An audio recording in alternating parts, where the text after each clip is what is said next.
Hey, and welcome to another video. I'm Shiprotim and I teach yoga. So in today's video, I'm going to talk about Jnana Yoga. So what is Jnana Yoga? And I'm continuing on the series on the different kinds of yoga. So there's a lot to read about online. There are various kinds of write-ups by Swami Vivekananda, by many famous gurus and saints. But every yoga practitioner somewhere down the line has come to familiarize themselves with these four major branches of yoga somewhat. There are many branches of yoga, and I'm just going to talk about the main branches and as was given to us by Swami Vivekananda. So, it's not really important to know why or what kind of yoga you're doing, but just out of interest, it would be helpful to understand why a particular yoga is in a way and why another yoga is in another way, and therefore given different names. So in today's video, I'm going to talk about Jnana Yoga. So Jnana, first of all, means knowledge, okay?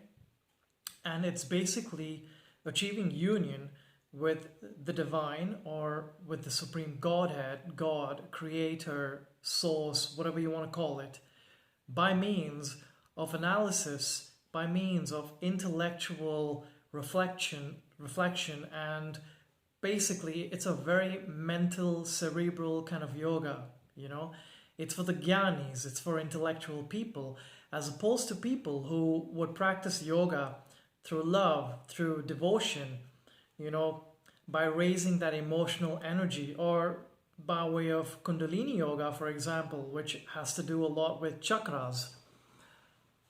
So, in order to practice Jnana Yoga, what is it that you need, and what is it that makes it so different from the other kinds of yoga?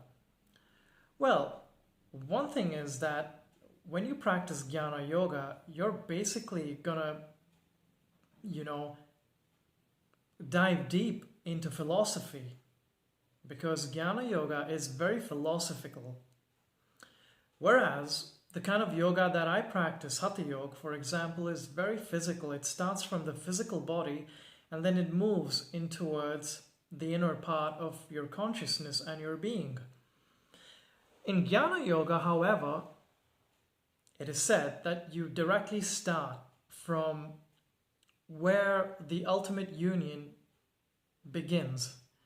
And it kind of sounds ironic, but what you have to understand is that they tell you, when you practice Jnana Yoga and you read the philosophies and the scriptures, they tell you, who are they? The people who wrote these scriptures. They tell you that this is the Godhead, this is the God. Now you figure him or her out and see whether the conclusion that we've come to is correct or not. So they want you to exercise your discretion, your intellectual capacity to understand what is this God, what is this existence, what is consciousness. And you're doing this in a way by sitting on a philosopher's chair and just thinking it out. You're not standing on the top of your head and sort of like going into samadhi and getting to that, ultimate state of consciousness. In Jnana Yoga, you ponder about the subject and you keep thinking and you keep deliberating and you reflect on the information that's presented to you. And it's very cerebral, basically. So, there are many, many philosophies when it comes to Jnana Yoga. There is the whole theory of atoms. There is a whole theory of the separated states of consciousness. There are so many theories, So what do you choose? What is good for you? When you practice Jnana Yoga, a good start is to first begin by reading in general the Yoga Sutras of Patanjali, the Vedanta. Some good sources will be, the one written by Swami Vivekananda, And there are many such sources online. But what's important for you to understand is that Indian philosophers presented this Jnana Yoga in a very peculiar way. What they did was they indulged in, profound depths of reasoning, and basically by way of using a lot of analogies, they would very simply, there is hot and there is cold, and they called this to be a state of duality. So your feeling hot or cold is your ability to feel two separate states that are related to each other and yet are opposite to each other. And they called it dualism.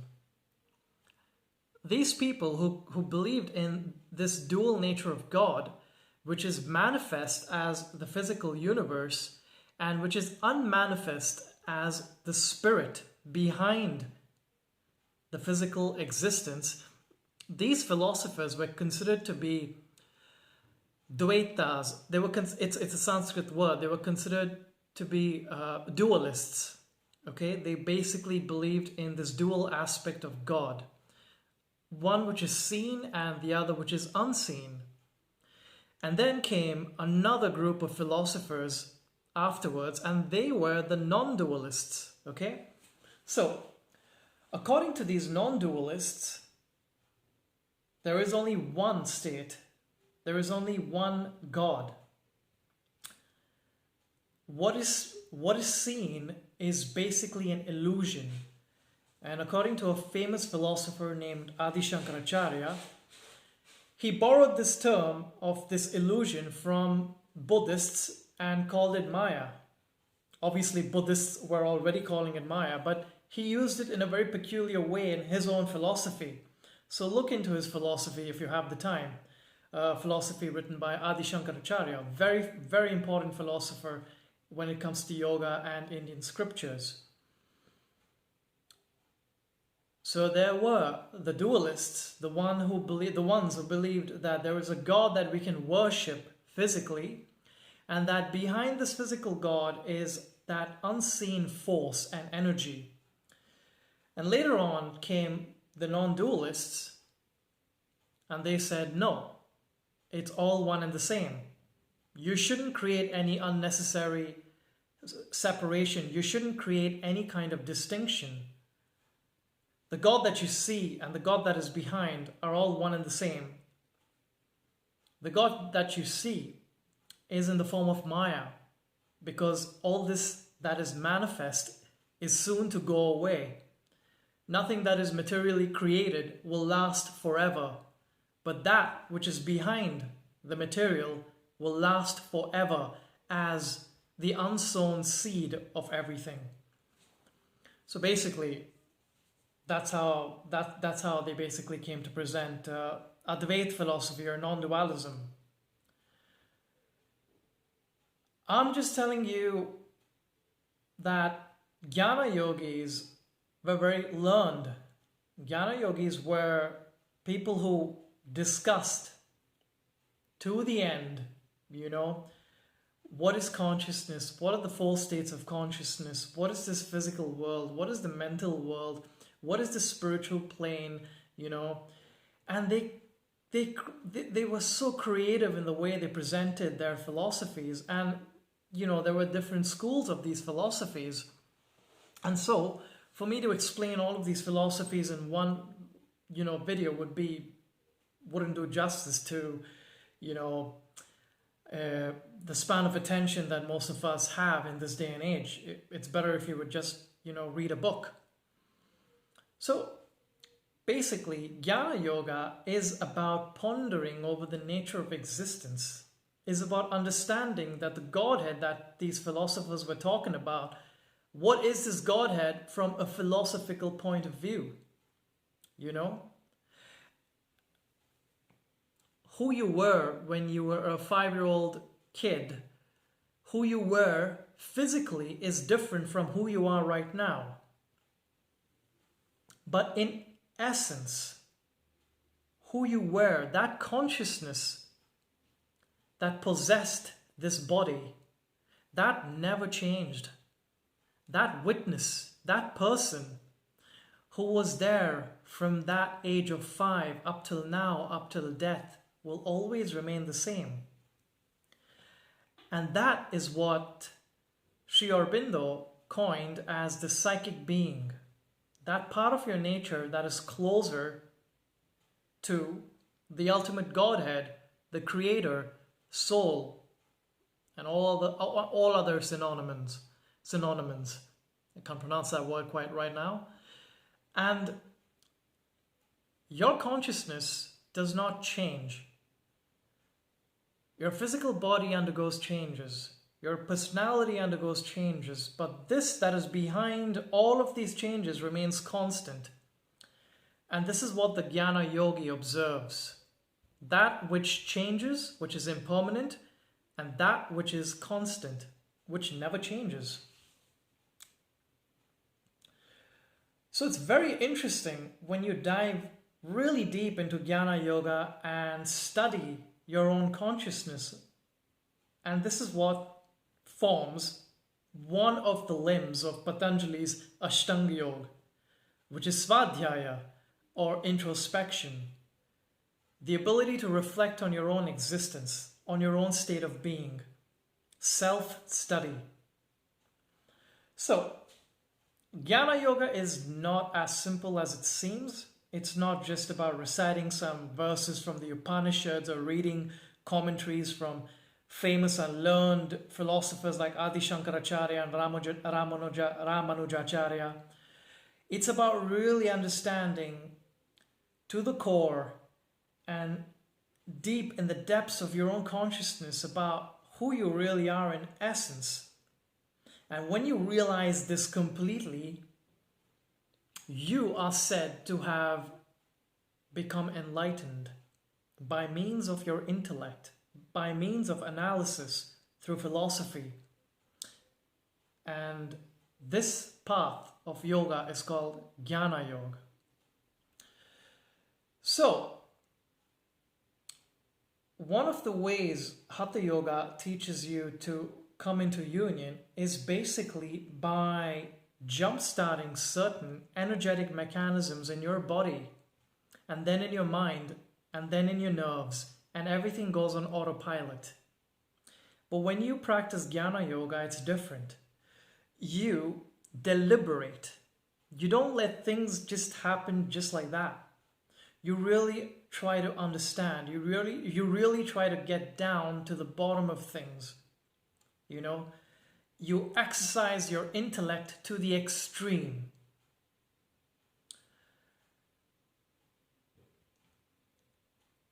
Vivekananda was a great Jnana Yogi.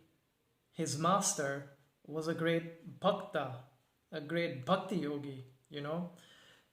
He was also a great Tantric Yogi, but one of the right-hand path. Swami Vivekananda, his name itself means, Vivek means intellect. Ananda means bliss, bliss of knowledge, bliss of intellect, you know. He practiced a lot of this Jnana Yoga, so it would really help you guys if you're really curious to read his works, if you really want to know what Jnana Yoga is. Now, I want to tell you in advance that Jnana Yoga is not for everybody. I'm sure that a lot of people, you know, just getting started on the first few pages might start getting drowsy and, you know, they might be like, well, it's so heavy. Isn't there something simpler?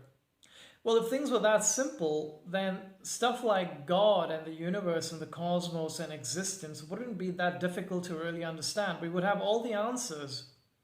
So Jnana Yogis are asking you to put in the effort. And they're telling you that not everything will be given for free. The answers are already there. Gravity existed way before Newton discovered it, way before his intellect brought this reality and this truth in the form of knowledge that we as humans understand right now. So Jnana Yogis basically understood certain secrets of the universe, you know, certain laws, so to say, certain things in existence, and they just articulated it better than most people, and they wrote these scriptures, these philosophies, you know. So a Jnana yogi is basically someone who's very headstrong, you know. Really, it's all about how much you can understand.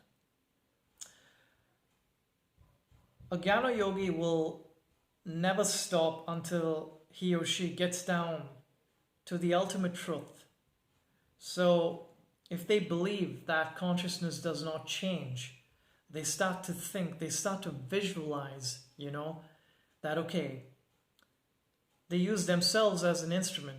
They use their own mind as an instrument. They use other minds as instruments, and they study, and it's a constant study of nature, you know, of energies in the universe.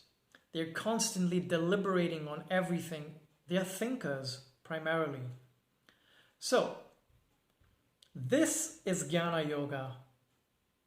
You know, nothing too complicated when, you know, somebody has to explain it. But when you actually have to put it into practice, it's very, very difficult. It's almost a lifelong journey. But once you experience even a bit of a revelation, even a slight bit of an experience of enlightenment, you know, illumination, so to speak, the way you think, the way you perceive the world, the way you perceive society, everything undergoes a drastic transformation. So, I'm going to end this video over here on Jnana Yoga, and I'm going to finish the last video on this series on the various kinds of yoga. So, join me in the next video, and goodbye for now.